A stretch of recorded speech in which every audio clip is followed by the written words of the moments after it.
BJP ನಾಯಕರಿಗೆ ಸವಾಲು ಎಸೆದಿದ್ದಾರೆ ಸಚಿವ ಪ್ರಿಯಾಂಕ್ ಖರ್ಗೆ. ಏನಂತ ಅನ್ನೋದರ ಡೀಟೇಲ್ಸ್ ನಾವು ಹೇಳ್ತೀವಿ. ಬಿಜೆಪಿಗರ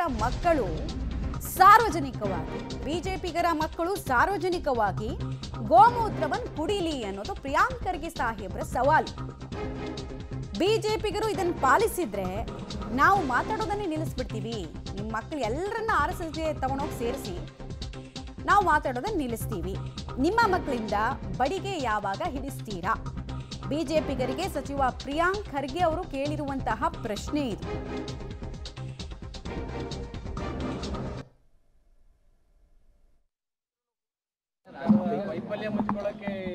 ಆಯ್ತು, ಡೈವರ್ಷನ್ ಏನೀಗ? ಆಯ್ತು, ಡೈವರ್ಷನ್ ಏನೀಗ? ಇಲ್ಲಿಗಲ್ ಇದೆಯಾ ನಮ್ಮ ಬೇಡಿಕೆ ಅಥವಾ ಅಸಂವಿಧಾನಿಕವಾಗಿದೆಯಾ? ಇವ್ರು ಯಾಕ್ರಿ ಇಷ್ಟು ಮಾತಾಡ್ತಾ ಇದ್ದಾರೆ RSS ಬಗ್ಗೆ ಅಥವಾ ಬೇರೆ ಸಂಘಟನೆಗಳ ಬಗ್ಗೆ?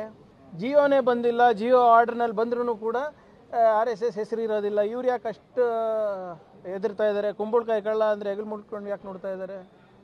ನನ್ನ ಲೆಟರ್ನಲ್ಲಿ ಇದ್ದಿದ್ದು ನಿಜ, ಆದರೆ ಒಂದಕ್ಕೆ ಮಾಡ್ಲಿಕ್ಕೆ ಆಗೋದಿಲ್ಲ. ಎಲ್ಲದಕ್ಕೂ ಒಂದು ಯೂನಿಫಾರ್ಮ್ ಲಾ ತರ್ತಾ ಇದ್ದೀವಿ. ಈಗ ಅದು ಡೈವರ್ಷನ್ ಅಂದರೆ ಆಯಿತು, ಒಂದು ದಿನ ಆಗುತ್ತೆ, 2 ದಿನ ಆಗುತ್ತೆ. ಅದಾದಮೇಲೆ ನಮ್ಮ ಸರ್ಕಾರ ಸರಿ ಇಲ್ಲ ಅಂತ ಹೇಳಿದ್ರೆ ನೀವು ಬೀದಿಗಿಳಿರಿ. ಯಾರು ಬೇಡ ಅಂದಿದ್ದಾರೆ?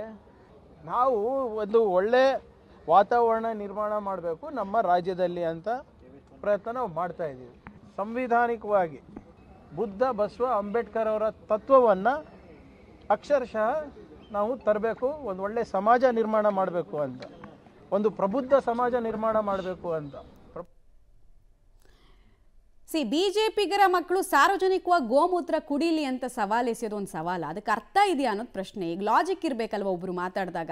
ಬಾಯಿದೆ ಅಂತ ಏನೇನೋ ಮಾತಾಡ್ಕೊಂಡು ಹೋಗೋದು, ಏನೇನೋ ಪ್ರಶ್ನೆಗಳನ್ನು ಕೇಳ್ತಾ ಹೋಗೋದು. ಅವ್ರು ಹೇಳಿದ್ರು RSS ಸಿದ್ಧಾಂತ ಪ್ರಾಬ್ಲಮ್ ಇದೆ ಅಂತ. ಯಾವ ಸಿದ್ಧಾಂತ, ಯಾವ ಬುಕ್ಕು, ಯಾವ ರೆಫರೆನ್ಸ್ ಅಂತ ಕೊಡಬೇಕಲ್ವಾ? ಕೊಡದೆ ಸುಮ್ಮನೆ ಗೋಮೂತ್ರ ನೀವು ಕುಡೀರಿ ಅಂತ ಹೇಳಿದ್ರೆ ಅರ್ಥ ಇದೆಯಾ ಅದಕ್ಕೆ?